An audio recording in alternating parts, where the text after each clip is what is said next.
भर्ती के लिए अनेक परीक्षाएं छात्रों को देनी पड़ती है, उसके एवज में एक ही परीक्षा हो, ये उस निर्णय का मूल अर्थ था। और मुझे खुशी है कि पूरे देश भर में उसका स्वागत हुआ।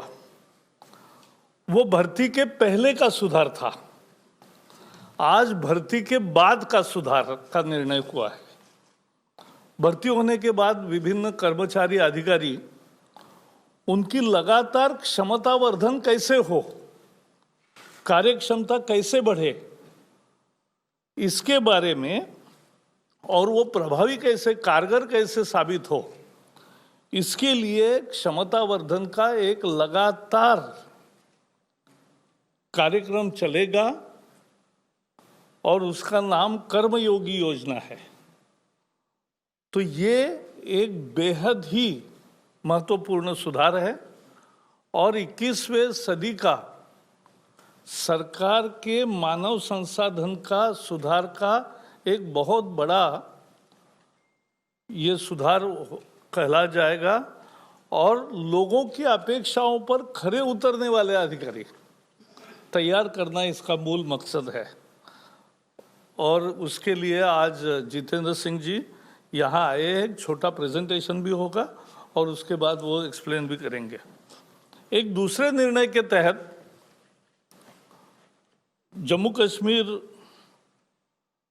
के लिए एक राजभाषा विधेयक 2020 लाने का भी फैसला हुआ और उसमें उर्दू, कश्मीरी, डोगरी, हिंदी और इंग्लिश ये 5 ऑफिशियल लैंग्वेजेस रहेगी। इसकी ये लोगों की मांग पर इसका निर्माण हुआ है।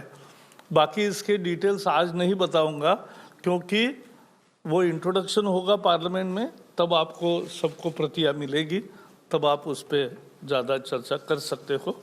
आज 3 MOUs को भी मान्यता दी गई। जापान के साथ वस्त्रालय मंत्रालय का एक गठबंधन ये हुआ, MOU हुआ क्वालिटी इवैल्यूएशन के लिए। खनन मंत्रालय का फिनलैंड के साथ एक समझौता हुआ है और नवीन ऊर्जा रिन्यूएबल एनर्जी मिनिस्ट्री का डेनमार्क के साथ एक समझौता हुआ है।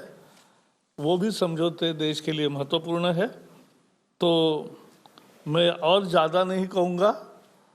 Today cabinet has decided very important big reform.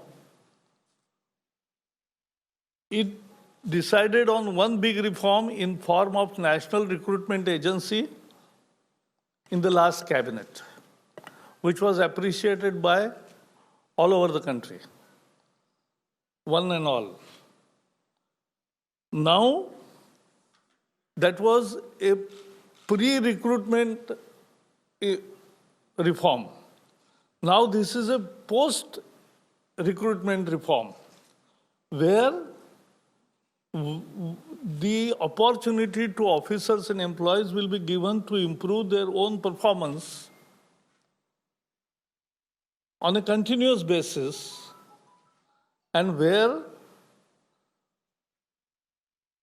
this will be called as a Karma Yogi scheme, and that they will be Union Minister Prakash Javadekar there addressing a press briefing after a very important and crucial cabinet meeting where he says Mission Karma Yogi is a major reform at the human resource development of the central government agencies and services, and he talks about big reforms that are being planned.